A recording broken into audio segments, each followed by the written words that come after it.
So what's up sa mga kahombre ko dyan? Makagago, what's up? Man, naman niya pala to. At syempre mga kahombre ko, magandang umaga, tanghali, hapon, gabi sa lahat ng mga putang inang mga kahombre ko na nanonood at sumusubaybay sa akin for more than a decade now, man. Holy damn shit. Anyway, eto mga kahombre ko ha, bilisan lang natin kasi tang ina, para mas maganda yung flow. Now, meron akong ilalabas dito sa huli ng video na to. Putang ina, nandun yung revelasyon mga kahombre ko. Pero panuurin nyo muna to lahat and then nandun yung revelasyon. Putang ina man, magugulat kayo. Okay, galing to sa isang trabahador dati ni Wilbert Tolentino. Iibahin lang natin yung boses kasi syempre natatakot siya sa life niya, sa buhay niya. Pero tang ina, dito nyo talaga malalaman lahat as siya talaga in the first place yung nagkaroon ng chance na magtrabaho doon sa sinasabi ng aking butihing kaibigan na si Sian Gasa. Anyway, let's make it. Para sa akin mga kahombre ko sa mundong ito, ang pagkakaibigan ay lahat. Obviously, alam niyo yan. As wala naman akong kapatid, alam ng mga tropa ko yan, alam kong pakiramdam ng mag-isa. Hindi sa loob lang ng isang araw kundi syempre sa buong buhay ko, obviously. Sa 30 anyos ko, 3 lang ang tunay kong kaibigan, mapalabas man o loob ng social media. Si Tony, si Jonah, at si Mark. Tony, Jonah, at Mark, wala nang iba. That's it, man. Finished. Now, kung hahanapin nyo kung kanino ako kakampi, yun. This is what it is tonight, man. Hindi ako kakampi kahit kanino as nakausap ko si Wilbert sa Messenger at si Zainab. Pero, mas may papanigan lang ako ng konti lang. Kasi hindi ko rin nagustuhan yung gawain niya, yung pagiging scammer niya. Okay? Kasi ako, never akong naging scammer sa tao. Never ever kong ginawa yan. Never ever ako nanloko sa tao, man. Lalo na regarding sa pera, putang ina, man. Yan yung pinaayo ko. Real fucking talk. So, that's it. At actually, mga kahombre ko, yung mga kasali dati sa Battle of the YouTubers pala, nung talpakan pa, yung mga tao doon, yung mga influencers doon na iba na hindi nabayaran, ako ay naaawa sa inyo. Pero tangina, hindi naman hindi naman makagagos Battle of the YouTuber. Sabong International 'yon. Hindi ako 'yon. Now, hindi ko na makuha yung TF nyo, wala akong magagawa doon, putang ina. Gets nyo? Hindi ako yun eh. Pero hopefully, hindi pa rin ako nasuko and all that. Yun lang. So, yun, mga kahombre. Anyway, parenthesis lang yan. Sige, tuloy tayo.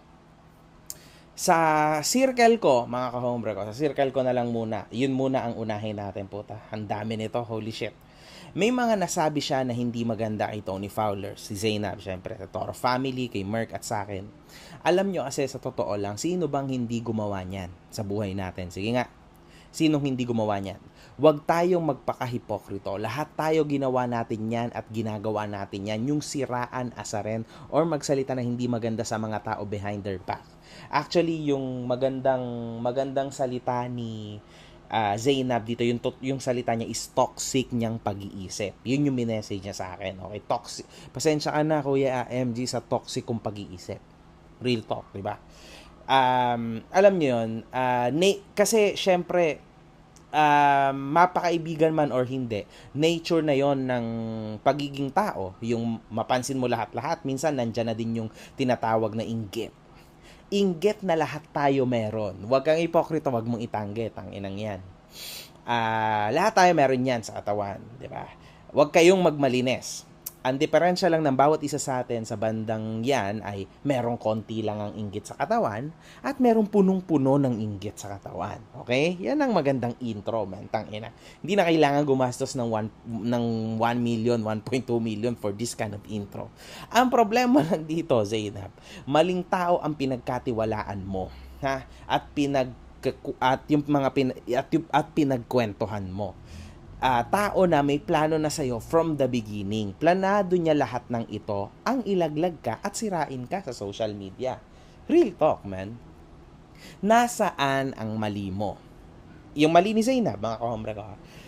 Sa tingin ko to, bilang kaibigan ni Zainab, yung pagiging immature mo, Zainab, at pagtitiwala mo sa tao. Aminin na natin lahat na nasa likod ng Wilbert na yan, si na Mature Girl, si Ira Garapata aka Tapa, si Tulo at iba pa. Obviously, marami yan, guys.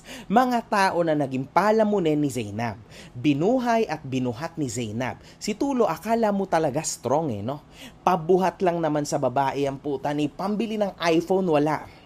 Ni pang-produce ng sarili niyang music video, wala. Putang ina mo, umamin ka. Putang ina yan, kulang na lang sa putang inan to, gawing baby Tas yung mambastos-bastos lang ng konti, mapagsalitaan lang ng konti ng partner niya, naginaso na. Tas humanap na ng iba, tang ina ka, hindi motibo yon para manloko ka sa pamilya na binuo mo. Ang galing mong mambuntes pero tulig ka pagdating sa buhay at wala kang alam na trabaho kundi ang kumanta, putang ina ka. Pagkanta na, wala ka namang kinikitang, pagkanta mo, na wala ka namang kinikitang kupal ka.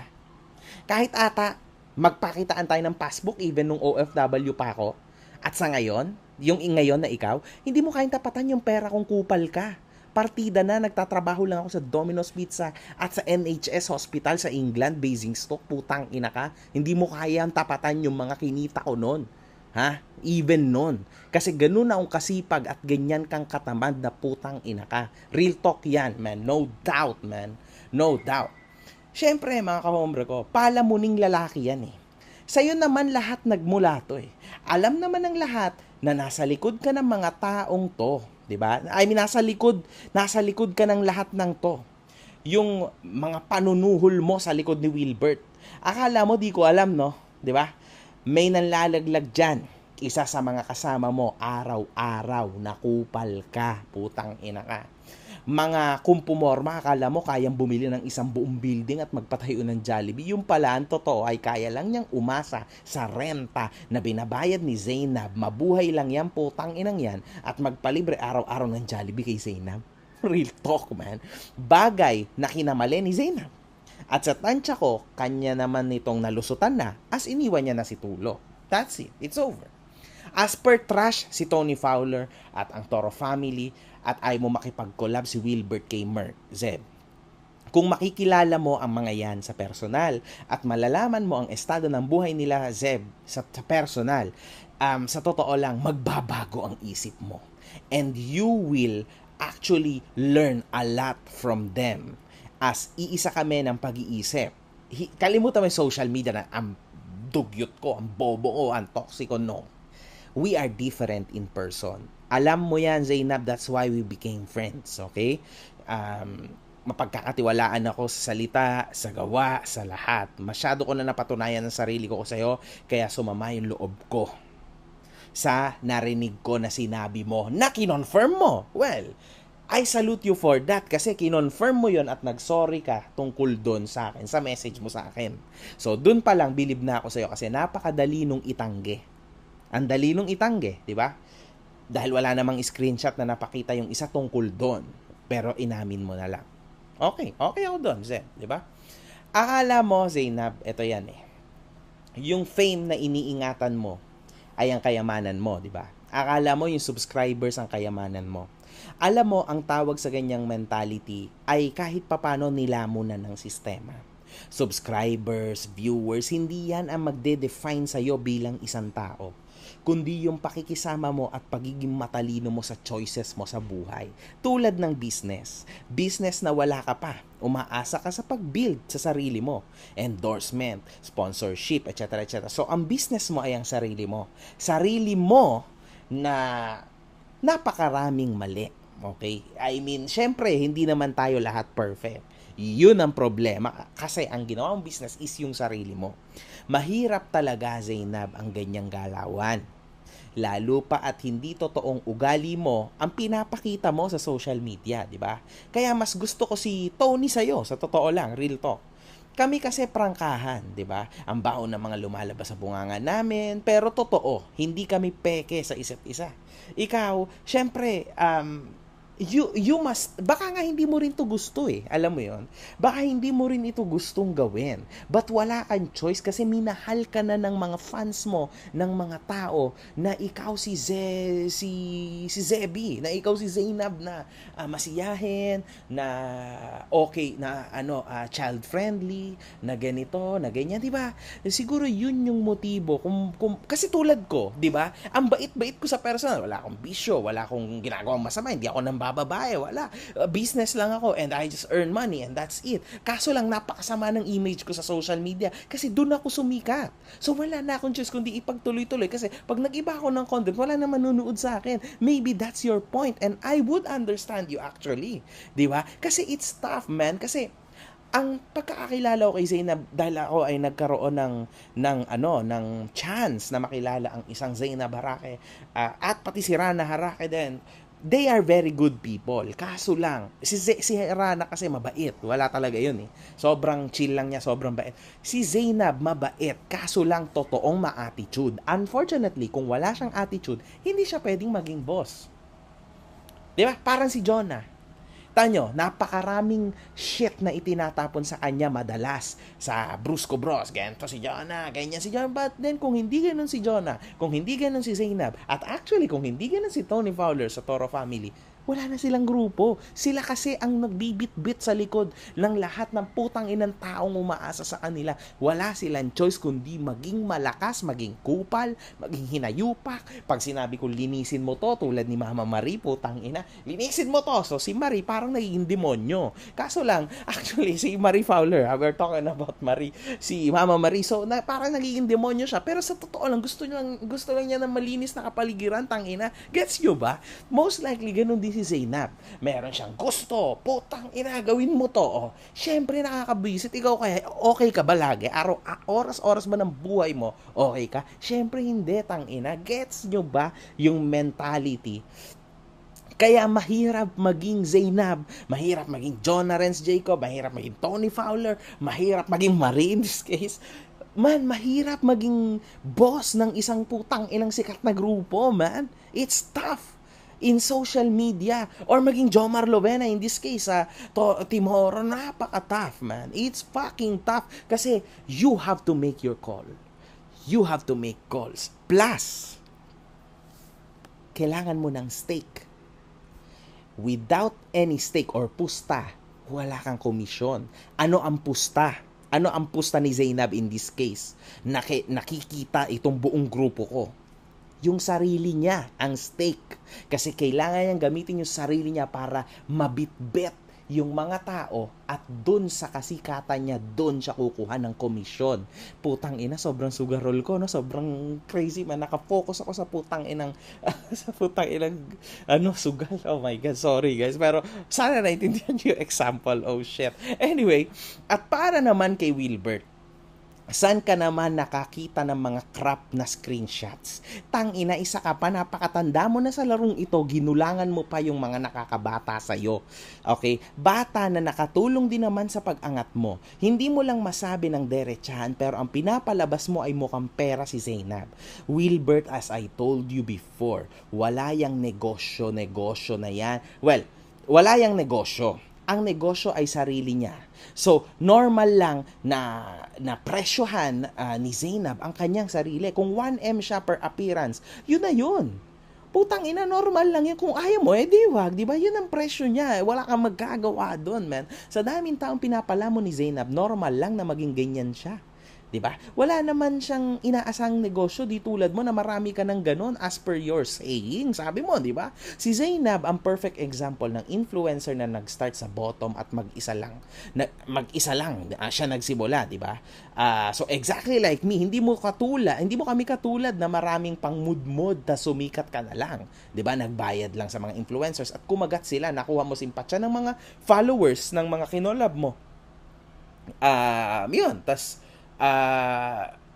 anong tawag dito, nakuha mo yung nakuha mo yung simpatsya ng mga followers nila. Diba? Kami, Wilbert, iba eh. Iba yung nangyari sa amin eh. Nag-grind kami. Tulad ko, 30 na ako, 31 na ako in few days. 17 pa lang ako, nagvi-video na ako. Tingnan mo yon, Wilbert. Ilang taong grind yon. Tas ngayon, hindi pa rin naman ako sikat, diba? Hindi pa rin. Ito yung sinasabi ko sa status ko kagabi. Na walang kahit na anumang presyo ang halaga ng fame. Lalo na ng fame na binigay sa'yo ng isang Zeyna Barake. Be grateful, wag kang ingrata ha. Huwag kang ingrata. Kahit, syempre, magka-message tayo, ang ganda ng usapan natin dalawa, bago baka ma-screenshot mo pa, putang ina. Baka ma-screenshot mo, batang ina. Sige, eto. Ang napakaganda ng usapan nating dalawa. Sabi ko, Wilbert, sobra akong delusional, sobra akong na-delude ni Zainab. Putang ina, ang dami kong binanggang tao para kay Zainab, very disappointed ako and all that. Pero wala akong sinabing masama sa'yo, sabi ko, di ba? Wala talaga akong ginawa or sinabing masama sa'yo. Tas ikaw, nag-miss call ka, sorry to call you at this time, kauwi ko lang, ganito. Sabi ko, Wilbert, pasensya ka na, hindi ako nakasagot sa'yo. Sobrang disappointed ako sa ganap. Anyway, magbi-video din ako mamaya, pero hindi naman ako nagsalita ng masama sa'yo, kahit sa una kong video, di ba? Please know that. Tas maganda pa rin yung message mo, maganda yung naging ending natin. But then, after kong narinig kay Zian Gaza, lahat ng yon, so, marami na akong sources even before na nagsasabi ng ganyan, na nabayaran ko rin, but hindi ako sure kung totoo talaga. Luckily, my good friend Zian did the first move. So now, Wilbert, kailangan ko tong ilabas for the Filipino people. Kasi syempre, tangina, a lot of them are asking now, paano ka nagkaroon ng ganong kalaking pera na iminumudmud mo sa mga kakolab mo? Alam mo ako, kahit marami akong pera, pag nakikipag-collab ako, walang involved na pera kahit na ano. Okay, walang ganon kami sa circle namin. Di kami naglalabas ng pera kahit piso pag makikipag-collab kami. Mahal lang namin ang isa't isa. That's it, man. Real fucking talk. Kahit pamasahe, walang ganun, man. Kasi ganun kaming ka-legit. Hindi, ang weird kasi money is the root of all evil. And yan yung pinaikot mo para lang, yan yung ginamit mo, iminudmud mo para lang sa fame na hinahangad mo for quite a long while now. Kasi syempre may edad ka na rin. Siguro pangarap mo talaga to. Right? Now, Wilbert, alam mo, sa mundo ng social media, tuturuan kita. Dahil baby ka pa dito, bata ka pa masyado. Yung ginagawa at ginawa mong laro kay Zainab, ang tawag dyan sa amin ay nasty game. Napakadumi ng ginawa mong laro. Pag personal convo nyo lang. Sa tuwing maglalabas ka ng screenshot ng usapan nyo, pinapalalim mo lang ng pinapalalim ang hukay mo. Dito sa social media, mahiyahiya ka naman ha. Kaya tanda-tanda mo na hindi mo pa alam yung larong yan. O talagang pinlano mo yan? Alin ba sa mga yan ang totoo? Please answer back. Sa susunod mong magiging issue, wag mo nang gagawin yung larong yan, Wilbert. Kasi sobrang nakakasuka yan. Nakakawala ng respeto, lalo sa sarili. Gagawa ka ng community ka mo, di ba, ng mga influencers. Pero gumawa ka ng ganyan. Sa tingin mo, sino pang lalapit sa'yo matapos lahat ng ito? Nakakatakot kang kaibigan, Wilbert. Real talk, man. I am very disappointed kay Zainab. But she is a good friend. Pinagtutulungan siya kitang-kita. Single mom din ang nag-iisa kong kaibigang babae na si Tony. Halos pareho lang kayo ng sitwasyon. Kaya alam ko yung nararamdaman mo. Tigilan mo na din yung pagpapaawa mo. Nakakasawa na, Zainab, yung postpartum depression mo na pinagsasabi mo, yung postpartum depression trap card mo. Stop that, man. Kasi nakakaadwa na. Okay, be yourself more, Zainab. Kasi you have a lot of personality. So, talagang you have a lot to give to people na hindi yung puro ka lang pa-play safe. Okay, be more yourself. Kasi alam ko na napakalakas mo talaga, okay? Sa tingin ko, kaya mong pantayan sa lakas mo, sa aura mo si Tony Fowler, but then, napipigilan ka dahil kilala ka nga sa pagiging ikaw si Zeyna Barake na child-friendly contents. Yan. Yun lang. Anyway, sa totoo lang mga ka-hombre ko, super disappointed ako. Wala din naman ako talagang kwentang influencer. Real talk yan, man. Trash lang talaga ako sa totoo lang. Kasi tangina, totoo yung pagkakaibigan na binigay ko dito kay Zainab. Hindi to dahil sa pera at fame, dahil tangina, alam nyo na yan, paulit-ulit na ako. Wala din talaga akong makukuha sa'yo, Zainab, kundi yung tulungan lang kita and nakailang ulit na ako sa'yo about doon sa tawag natin ng oras-oras, sa messages ko sa'yo na napakarami, at syempre sa personal, putang ina, di ba? Dahil sa awa ko sa'yo. Tas yun pala, syempre, sa back of your mind, may ganun kang iniisip sa akin. Sa amin, sa akin, di ba? And yun talaga yung tingin mo sa amin. Ewan ko, now, Zainab, ako, sa totoo lang, mga ka-hombre ko, kailangan ko ring sabihin to kay Zainab. Kailangan natin siyang pagsabihan as a good friend. Kumbaga, kailangan tanggapin mo ang kaibigan mo kung papaano siya, kung ano ba talaga yung ugali niya, kung ano yung flaws niya, yung ups and downs niya. Alam mo yan, lahat yon. Si Donalyn Bartolome lang talaga ang syempre hindi ko na kumbaga ayoko siya sana na makausap or something like that kasi tangina pinapaulit-ulit niya yung ginawa ako daw gumawa nung kanta putang ina wag na yan bro cut mo yun cut that yeah. So, si Zainab talaga, balik ako, mga ka-hombre ko. Si Zainab talaga yung tipo ng tao na itinuring ko na tunay ko ng kaibigan, si Zainab. Kasi she is good, I know. Unfortunately, she's very immature at sobra niyang malakas siya. Para si Tony Fowler siya, man, tangina. Kasi si Tony Fowler, yung ugali niya, hindi yung muka. Tangina kasi kung kasama ko lang si Tony dito, aasa rin ako nun. Pero si MG at si Tony, iisa lang yan ang ugali. Exactly the same. Kaya pag nag-usap kami, puro mura yung maririnig nyo sa totoo lang pag nag-uusap kami. And then wala kaming hangganan. Si Zainab, nung nakausap ko, ganun din. So, ang saya niya actually kausap, mga ka-hombre ko. Kaso, pigil na pigil siya. Sana magkaroon ng chance na makilala nyo si Zainab, yung totoong Zainab. Oh my God, man, mag-enjoy din kayo dyan. Hindi ko lang matanggap na pinagtutulungan si Zainab. Kasi, pinapakita lang ng mga hinayupak na to na talagang sobrang lakas ng personalidad ni Zainab. Luckily, nandito kami, ako, si Ian Gasa, as our good friends. Kahit ganun yung may nasabi si Zainab, trash ka MG, trash ka Tony, trash ka Merk, trash ka ganito. My circle, my family, yung circle ko, they are very understanding. Once na nagsabi ako, Tony, Merk, Jonah, guys, okay lang to. Okay, Kuya MG, sure yan. So, okay yon sure.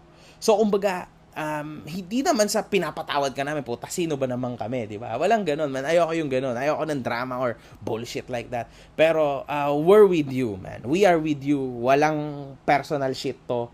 Okay lang lahat, Zainab. Nangyayari yan, man. Unfortunately, again, inuulit ko, nagkamali ka lang ng sinabihan mong tao. Okay? Or you should have kept it yourself, or you should have told it kay Rana. Kay Rana na lang kasi kapatid mo yun. Alam na may ilaglag ka nun, di ba? Sana gano'n na lang, tangina Zainab. Anyway, it happens. Sana pag later on, tangina, ma-realize mo na sino yung mga totoo sa'yo. Yun lang ang sa akin. Anyway, mga ka-hombre ko, meron akong ipaparinig sa inyo. Kasi, si Wilbert bilang Wilbert Tolentino sa social media, wala naman tayong masasabi dyan. Yun na yun. Wala na akong pake kung ano man yung nasabi ko dito, yun na yun. But then, kailangan nating i-public to kasi, I mean, syempre, ang daming nag-send sa akin, okay, na voice recorded message tungkol dito sa ginawa nito ni Wilbert, and I think sa sinabi ni Zian, ginagawa niya pa rin till now. I really hope, Wilbert, na hindi mo talaga to ginagawa or something like that. Pwede ka namang sumagot sa video sa akin regarding dito sa allegation na nandito sa video na to. Okay? So, pakinggan natin. Ibababa ko lang yung pitch nito. Kasi syempre, natatakot din siya sa kanyang security, okay? And sa family niya. Kaya yon, pakinggan nyo na lang mga kahombre ko, then doon na mag-e-end yung video ko. So, putang ina, ito na yun. Kumapit ka na! One love, good fucking vibes. Ayun, ako magkukwento lang ako tungkol sa line of work namin before na nag-start kami sa kanya. Kasi parang kami yung halos pioneer nung mga pioneer na nag-work sa kanila. Actually, dalawa sila eh. Hindi lang siya. Meron pang isa na kulong na yun eh. Na siya rin ang nag-DN, kaya yun nakulong. Pero pare silang boss namin. Then, ayun na nga, yung dating work namin, yung sinasabi ni Sian Gasa na yung sa credit card, ewan ko lang kung ganun na ngayon. Pero noon, hindi ganun ang nangyayari. Mali si Sian doon. Ang nangyayari sa amin dati, kaya kami nakakahook ng mga foreigner at saka mostly foreigner talaga yung victims namin, hindi mga Pinoy. Unless na lang may mga Pinoy na nasa abroad kasi mostly sa abroad kami parang nang-scam, ganun. naglaylo lang din yung ganyan chat na yan dahil nga nagkaroon ng cybercrime law. Then, ito, parang naglaylo siya, hindi na masyadong naging tapos ang dami na rin nakakahalata ng mga foreigner na gano'n ang nangyayari sa mga cards nila. So, parang nagkaroon ng hirap ng makasales. Pero noon kami sobrang andaling makasales. As in, malaking kinikita namin na sa isang linggo kikita kami ng 80 to 100,000. Tapos, iba papasweldo namin sa chatters namin. Ganito yon. So, naging manager kami sa isang, pero sa bahay lang kami. Parang work from home, pero marami kaming PC na sila ang nagpo-provide. Sila nagpo-provide ng mga computers, lahat, pati internet. Sila magpo-provide niyan sa'yo, tapos ikaw maghahanap ka ng chatters. Then, mostly ang chatters namin is boys, hindi girls. Boys or bakla. Kasi ang babae, parang mahirap makakuha ng sales, mahirap sila mambola ng lalaki. Unless ang lalaki, magaling sila mambola ng lalaki kasi alam nila yung kiliti ng lalaki. Gets mo? So, ang mas malaking kumita sa amin is mga lalaki. Nakabakla. Yun. Yung computer shop, parang pinapalabas namin sa morning computer shop, then sa gabi, doon nagpapasukan yung mga chatters namin. Ganon. Pwede naman sa pumasok ng morning, pero umiiwas kami sa mga raid. Yun. Meron din, dati kasi wala mga office. Bihira yung office namin na main. Meron kami main sa West App, ganyan. Pero bihira. Parang ngayon lang sila nagkaroon ng R-Web, WebSap. Pero dati bahay-bahay lang kami. As in, grupo-grupo lang kami. Bahay-bahay lang. Yun. Tapos kaya magsisales kami, parang ang cut is kada sign up ng client mo, ng foreigner, parang 3,500 sa kanila, 4,000. Then mapupunta sa manager is 1,800. Then mapupunta sa chatter is 500. Sa manager is parang 1,800 to 2,000 o 2,200 to 5,000 ngayon. Depende sa website. Depende kasi kung saang website sila magsa-sign up. Nakalimutan ko na yung specific na mga website, pero maraming website na porn website na mapupuntahan nila na ini-edit yun na para mag-sign up ka na basta mapupunta agad lahat yun sa account nila. Tapos isa rin ako minsan na gumawa ng sarili namin website mismo sa aming grupo, which is na ikino-connect ko yung website na yun sa mismong credit card details na isa-sign up ng client. Una kasi parang makikipag-chat ka muna sa foreigner. Parang utuin mo, ganyan, hanggang mahulog na yung loob sa'yo na ititis mo siya. Pero wala kaming webcam doon Kasi yung computer, wala siyang webcam. Hindi nagla-live na hubad-hubad. Walang ganun na live na hubad-hubad. Ang lalaking chatter namin, nagpapanggap na babae. Ngayon, paano nag-work yun? Gumagamit kami ng split cam. Dina-download siya split cam. Yung split cam na yun, dun mo ipapasok yung mga files namin. Meron kaming files. pag may nag ano ba ito? May nag-apply sa amin na chatter, parang papipiliin namin sila kung sino gusto nila mga model. Yung model na yun may sariling folder. Meron siya mga videos doon, meron siya mga pictures doon na mga labas yung dede, labas yung ganito, ganyan-ganyan, mga nakatopis, mga ganyan. Basta mga parang pang porn. Then yung mga videos na nagchat-chat siya, kunwari nasa harap siya ng webcam. Nagchat-chat siya, nasa bed siya, tapos nasa kunwari nakaharap siya sa webcam. May mga files kami ng mga ganun. Marami, as in marami, iba-ibang model. So, ang requirements namin sa mag-a-apply is gagawa ka sila ng maraming email accounts. Tapos, ang email accounts gagawin nilang foreign name. Like, Alicia, at Parkins, mga ganun. Basta foreign names. Kasi mga foreigner yung mga model. Bihira sa Asian model. Puro mga foreigner model. Tapos yun, once nakagawa rin sila sa maraming email, kukuha sila ng mga files sa folder. Merong ibibigay sa kanilang mga files. Then, pag may nakachat na sila, kung ano yung napili mong model, yun ilalagay mo sa profile picture mo sa Messenger. Ganyan.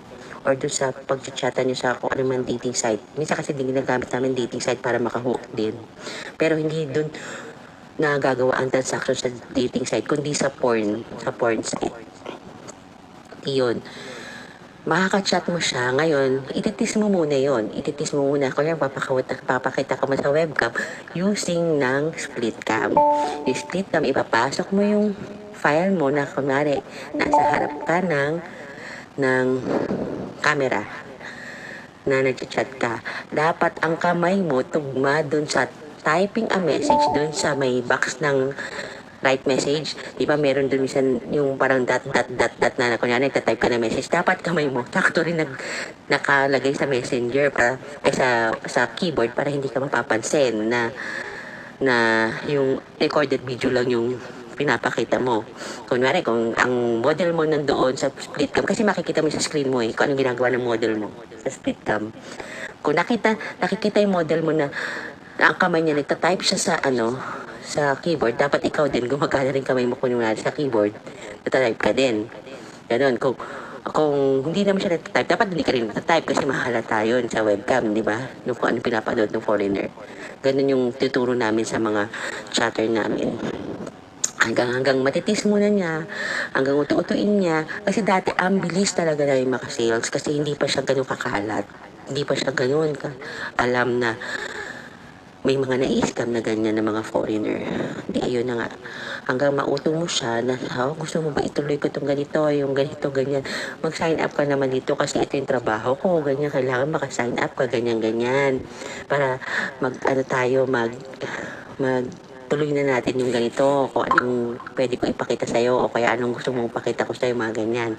Hanggang mag-sign up yun, na akala nila na ito lang binayaran nila, pero mas malaki makakaltas sa credit card nila. Yun. Tapos, ano pa ba? Ganun nangyayari yun. Mali yung sinasabi ni Sian na, pero hindi ko lang alam kung ganun na ngayon, kasi dati kami ganun. Kaya alam kong ganun. Kaya ngayon, marami ako nakakausap na mga nag-apply pa rin sa R-Web, dati rin namin mga kasamaan, meron pa rin natitira at meron pa rin sila mga chatter, pero mahina na daw ngayon talaga, hindi na ganun kalakas, bihira na sila makasales, hindi katulad dati. Pero hindi ko na alam kung paano yung strategy nila ngayon, paano makasales. Tapos, ang nangyayari, kami rin the manager, kumikita kami ng malaki, at saka minsan din yung mga chatter namin, lalo na especially mga bakla, kumikita rin sila malaki kasi minsan nagiging boyfriend nila yung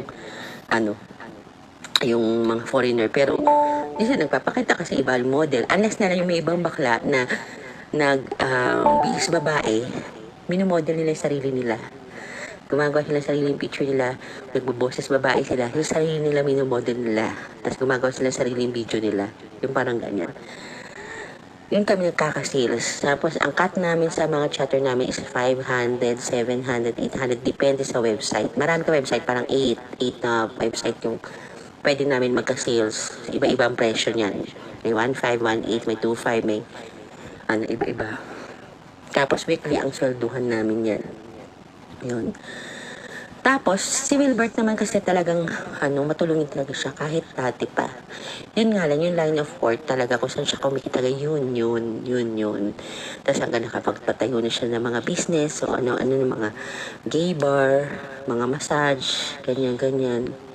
Nagkaroon na siya maraming business kasi malaki talagang kita nila. As in, malaki talagang kinikita nila dyan. Kasi may mga, bukod doon sa mga chat, meron din silang kanya-kanyang diskarte kung paano dos. Siguro nga pwede rin siya, yung sinasabi niya baka pwede rin ganun. Kasi nakakuha yung mga credit card details, di ba? Yun. Tapos, ano pa ba?